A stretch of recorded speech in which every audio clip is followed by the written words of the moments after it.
सभी को नमस्कार। मैं जितेश कुमार जांगिड़, सहायक आचार्य चित्रकला, सर्वप्रथम आप सभी का ऑनलाइन ई क्लासरूम में हार्दिक स्वागत करता हूं। जैसे कि हम बीए प्रथम वर्ष के चित्रकला विषय की इकाई तृतीय के अध्याय चित्रकला के तत्वों का अध्ययन कर रहे हैं और विशेष रूप से चित्रकला का प्रथम तत्व रेखा, जिसका हम अध्ययन कर रहे हैं। पूर्व के भाग में हमने जो विभिन्न प्रकार की रेखाएं हैं, उनके विभिन्न प्रकार के जो प्रभाव है उनका अध्ययन किया, जैसे कि सीधी रेखा, आड़ी रेखा, तिरछी रेखा, कोणीय रेखा, इसके साथ साथ ही एक पुंजीय रेखा, चक्राकार रेखा, लहरदार रेखा। इन समस्त प्रकार की रेखाओं का हमने अध्ययन किया एवं इन समस्त रेखाओं से निर्मित जो रूपाकार है उनके द्वारा जो हमारी मन स्थिति पर क्या प्रभाव पड़ेंगे, उन प्रभावों का भी हमने अध्ययन किया। आज हम अध्ययन करेंगे रेखांकन के प्रकारों का। कौन कौन से रेखांकन, कितने प्रकार के ये रेखांकन होते हैं, इनको आप जानेंगे। पहला है स्वतंत्र रेखांकन, फ्री ड्राइंग। मतलब अब आप जैसे नाम इसमें है स्वतंत्र, तो आप समझ गए होंगे कि इसमें चित्रकार जो है किसी भी प्रकार का चित्र बना सकता है, जैसे भी वो सोचेगा, विचार करेगा, वो जैसे भी वो कल्पना करेगा, तो मतलब फ्री है, वो किसी भी प्रकार का चित्र बना सकता है। ठीक है, तो अब इसमें देखिए क्या है स्वतंत्र रेखांकन। इसमें पहली क्रिया किसी वस्तु को देखने की होती है, फिर मस्तिष्क पर पड़ने वाले प्रभाव को रेखांकित करना होता है और यह प्रभाव एक चित्रकार का दूसरे चित्रकार से भिन्न होता है। मतलब किसी चित्रकार ने कोई वस्तु, कोई आकृति देखी, उसको देखने के बाद, हालांकि चित्रकार कोई एक नहीं होता, बहुत सारे चित्रकार होते हैं, बहुत सारे चित्रकार उस आकृति को अलग अलग एंगल से, अलग अलग रूप से देखते हैं और उसको अपनी कल्पना में उसको तोड़ मरोड़ देते हैं। फिर वो जैसा वो चाहते हैं वो वैसा उस रूप को, उस आकृति को अभिव्यक्त करते हैं धरातल के ऊपर। मतलब विभिन्न चित्रकार जो होते हैं उनकी जो कल्पना शक्ति है वो अलग अलग होती है, वो किस प्रकार से किसी आकृति को अभिव्यक्त करेंगे वो स्वतंत्र है। यह प्रभाव एक चित्रकार का दूसरे चित्रकार से भिन्न होता है। मतलब किसी एक चित्रकार ने कोई एक रूप आकृति के बारे में सोचा है, तो किसी दूसरे ने उसी रूप आकृति के बारे में कोई अलग ढंग से सोचा है और वो वैसा ही चित्र बनाएगा। तो आप समझ गए होंगे कि कल्पना शक्ति है, विचार शक्ति जो है वो सबकी भिन्न भिन्न होती है। और इस चित्र के माध्यम से हम इसको अच्छे से समझ सकते हैं कि जो फ्री ड्राइंग होती है, स्वतंत्र रेखांकन होता है, ये जैसा दिखता है वैसा नहीं होता है। मोर की आकृति जैसी वास्तविक रूप में होती है वैसी यहाँ पे नहीं है, लेकिन चित्रकार ने इसको अपनी कल्पना के अनुसार इसको अलग रूप दे दिया है। तो कोई भी चित्रकार, बहुत सारे चित्रकार अगर एक मोर को बनाएंगे तो वो मोर के अलग अलग रूप वो बना देंगे। यहाँ पे आप देख सकते हैं कि चित्रकार ने स्वतंत्र रेखांकन किया है। मोर के साथ साथ जिसने जो पेड़ की पत्तियाँ और टहनियाँ भी बनाई है, इसके साथ साथ जो मोर है इसके अंदर उसने बहुत सारे जो डिजाइन्स जो डाल दी है, जो टेक्सचर जो डाले हैं, मोर पंख और उसकी जो गर्दन है, यहाँ तक कि उसने जो कलंकी भी बनाई है और इसमें जो लहरदार जो रेखा है उसका जो प्रयोग किया है। मतलब बहुत ही कोमल और मधुर रेखांकन द्वारा इस चित्रकार ने इस मोर की आकृति को पूर्ण किया है। तो यह स्वतंत्र रेखांकन होता है। इसी प्रकार के अनेक प्रकार के चित्र आप स्वतंत्र रेखांकन में मान सकते हो, लेकिन यह उसका एक उदाहरण है। दूसरा रेखांकन होता है स्मृति रेखांकन, मेमोरी ड्राइंग। स्मृति से आप समझ गए होंगे, आपको जैसे कह दिया जाए कि आपके दिमाग में क्या चल रहा है, अब अपनी स्मृति से आप चित्र बनाइए। मतलब इसमें जो चित्र बनता है वो स्मृति से बनता है, कुछ सोच करके बनता है। ठीक है, जैसे कुछ भी आपको सब्जेक्ट दे दिया जाए कि आप अपने फेस्टिवल के ऊपर चित्र बनाएं, तो फेस्टिवल में बहुत सारे फेस्टिवल होते हैं, कोई होली पे बनाएगा, कोई दिवाली पे बनाएगा, कोई ईद के ऊपर बनाएगा। तो विभिन्न प्रकार के जो त्यौहार है तो उनके ऊपर सब अलग अलग अपने ढंग से चित्र बनाएंगे। अगर दिवाली पे अगर चित्र बना रहे तो कोई बनाएगा उसके अंदर पटाखे छोड़ते हुए, तो कोई उसमें पूजा करते हुए दिखाएंगे, मतलब कोई उसमें लोगों से मिलते हुए दिखाएंगे। इस प्रकार से मतलब स्मृति के द्वारा रेखांकन किया जाता है।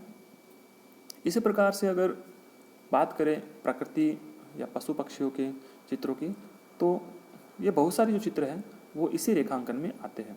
सोच समझ करके अपनी कल्पना से कोई चित्र इसमें बनाया जाता है, यानी कि पूर्व में देखे गए रूप का यथावत चित्रण जो स्मृति की सहायता से किया जाए वो स्मृति रेखांकन कहलाता है। इसमें हालांकि रूप तो पहले वाले ही होते हैं जो हमने देखे हैं। अपने को अगर कहा जाए कि कल्पना से कोई चित्र बनाए तो कल्पना भी हम उसी रूप के करेंगे जो हमने पहले देखे हैं। तो पहले से देखे गए जो रूप होते हैं बस उन्हीं को स्मृति की सहायता से हम चित्र के रूप में प्रकट करें, ये स्मृति रेखांकन कहलाते हैं। तीसरा जो रेखांकन है ये प्रतिरूपात्मक रेखांकन कहलाता है। जैसा देखते हैं वैसा ही बनाने का प्रयत्न करते हैं, मतलब चित्र की नकल कर देना। जैसा चित्र है उसी का प्रतिरूप बना दिया, उसी की नकल हमने बना दी। जैसे कि वास्तविक रूप में मोर कैसा होता है, उस मोर को चित्रकार ने वैसा ही बनाया है जैसा वो दिखता है। मतलब उसमें हम अंतर नहीं कर सकते कि वास्तविक मोर कौन सा है। कई चित्रकार तो इतने प्रवीण होते हैं मतलब प्रतिरूपात्मक जो रेखांकन करने में, तो वो जो चित्र है वो वास्तविक लगता है। जैसा देखते हैं वैसा ही बनाने का प्रयत्न करते हैं। यह रेखांकन दृष्टांत चित्रों में विशेष उपयोगी है। इसमें रेखाओं की सहायता से छाया प्रकाश व दूरी निकटता का प्रभाव उत्पन्न किया जाता है। जैसे कि आप देखते हैं कि एक सेब है, इस सेब को किस प्रकार से मतलब चित्रकार ने जैसे दिख रही है वैसे ही बनाने का प्रयास किया है, तो यह प्रतिरूपात्मक रेखांकन कहलाता है। जैसा रूप है उसी के अनुरूप उसकी जो कॉपी है उसकी नकल इसने तैयार की है। चौथा रेखांकन है यांत्रिक रेखांकन। यांत्रिक रेखांकन में यंत्रों की सहायता से खींची गई रेखाएं जिनका कोई कलात्मक प्रभाव नहीं होता, रूप निर्माण ही इनका लक्ष्य होता है। मतलब इस प्रकार का अगर रेखांकन करेंगे तो हम यंत्रों की सहायता लेंगे, स्केल इत्यादि, और इन यंत्रों के द्वारा हम जो चित्र है वो बनाएंगे और इनका कोई कलात्मक कोई भावात्मक प्रभाव हमारे दिमाग में नहीं पड़ता है। जैसे कि आप देख सकते हैं यहाँ पर एक आकृति है जो किस प्रकार से मतलब उसमें रेखाओं के द्वारा ही निकटता और दूरी का जो आभास है वो इसमें दिखाया गया है। मात्र रेखाओं के द्वारा इसमें ये समस्त जो प्रभाव है ये दिखाए गए हैं। इसका कोई कलात्मक प्रभाव आपके दिमाग में नहीं पड़ेगा।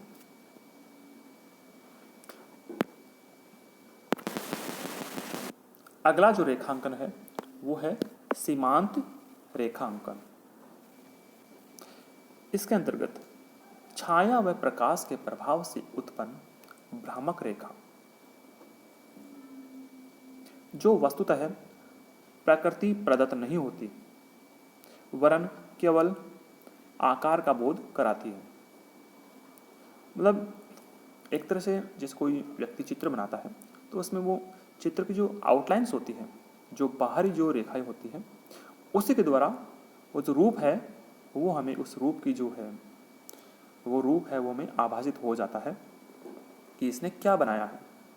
मतलब इसमें केवल आउटलाइंस के जरिए सीमांत रेखाएं वही होती है, इसमें हमें बस एक तरह से भ्रम हमें उस वस्तु का होने लग जाता है, जिससे कि आपके सामने एक चित्र है।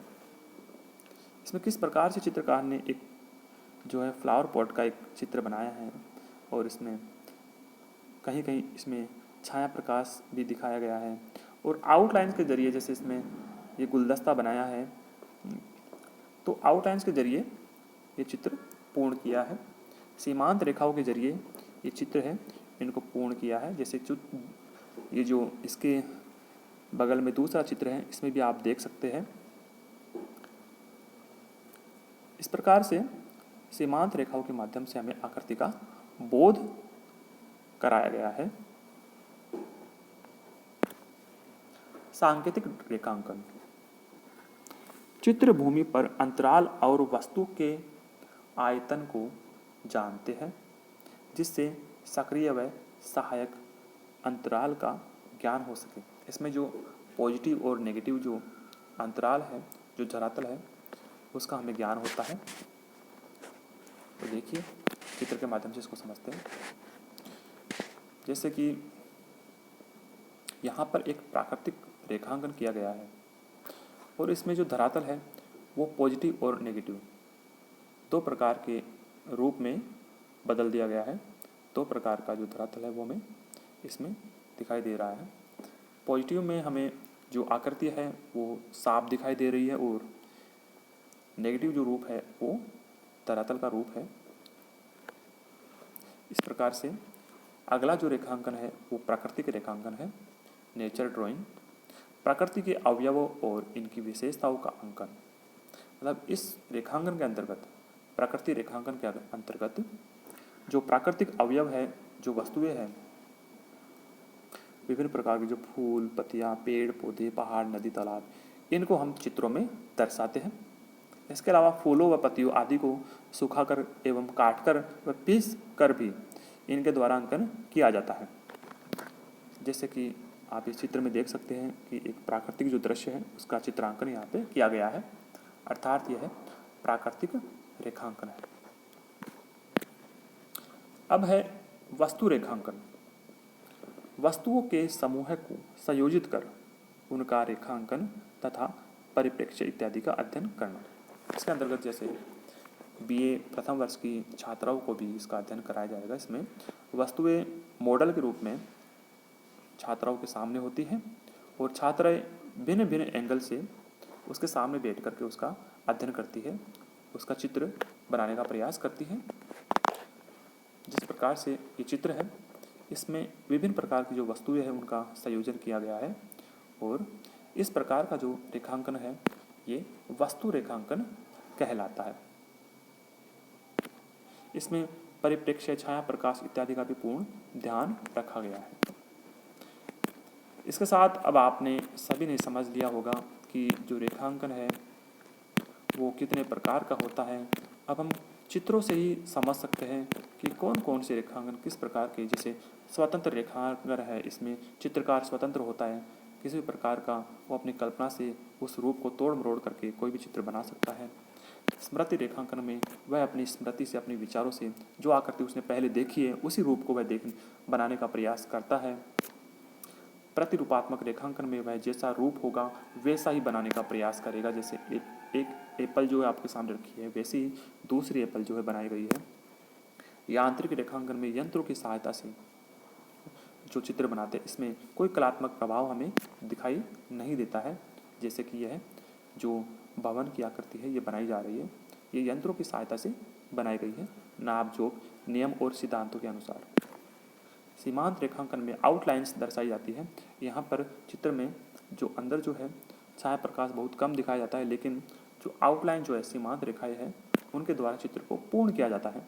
उसी से हमें उस आकृति का आभास होता है। सांकेतिक रेखांकन, सांकेतिक रेखांकन में जो धरातल है वो पॉजिटिव और नेगेटिव दो प्रकार के रूपों में विभाजित हो जाता है और इसमें चित्र का निर्माण किया जाता है।